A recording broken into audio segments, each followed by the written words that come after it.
My name is James Ketchell. I'm a serial adventurer, motivational speaker and scouting ambassador. I'm the only person that has rowed single-handed across the Atlantic, summited Everest and cycled around the world. In 2007 I had quite a serious motorcycle accident. I broke my leg and shattered and dislocated my ankle. I spent quite a lot of time in hospital and I needed to figure out how I could turn something negative into something positive, or at least try.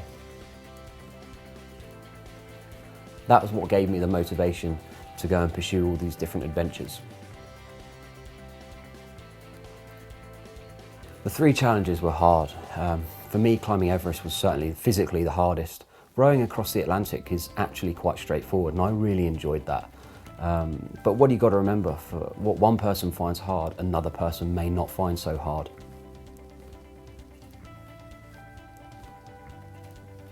I cycled around the world in 2013. That basically consisted of a 100-mile sportive for 200 days back to back. It's not something you want to underestimate, but you'll be amazed at what you can do. I found the cycle around the world physically fairly straightforward, but mentally I found it hard. I did a lot of training before I cycled around the world. I started off quite slow. It doesn't really matter how far or how fast you're going to begin with. The most important thing is seat time, just spending time on the bike, feeling comfortable. Initially I was only really knocking out between 150 and 200 miles a week. I then started to up that mileage and I was fitting it in around a job, so early mornings, evenings and at the weekends.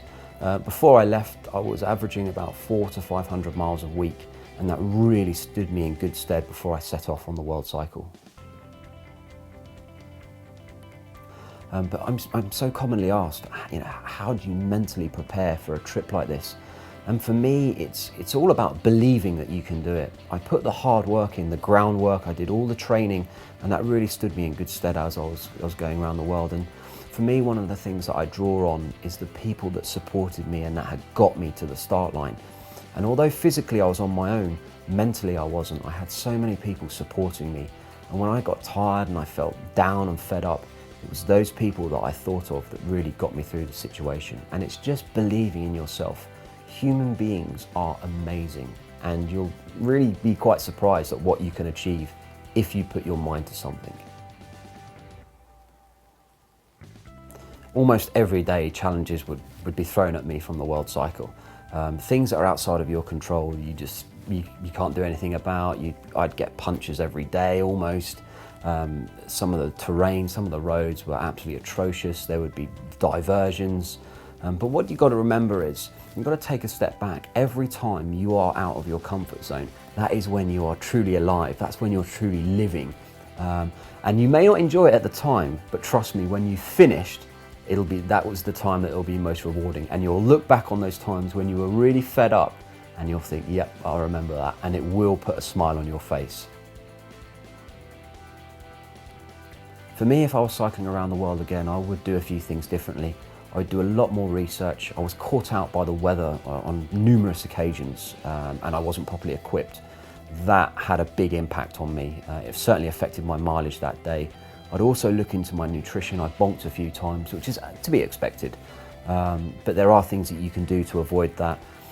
And I'd also look into a way of how I could maintain the bike on the go. I'm limited to what I can carry, but it's so important just to keep the chain clean and lubed. It drives the bike so much more efficiently, and it's the little minute detail, it's the marginal gains that make a big difference when you're cycling around the world and effectively doing a sportive every day.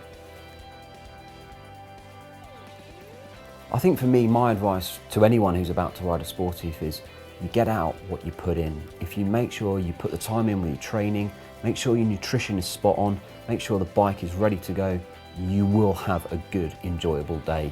And that's the key, is putting in the time and the preparation beforehand, and everything will just fall into place and it will be a thoroughly enjoyable day.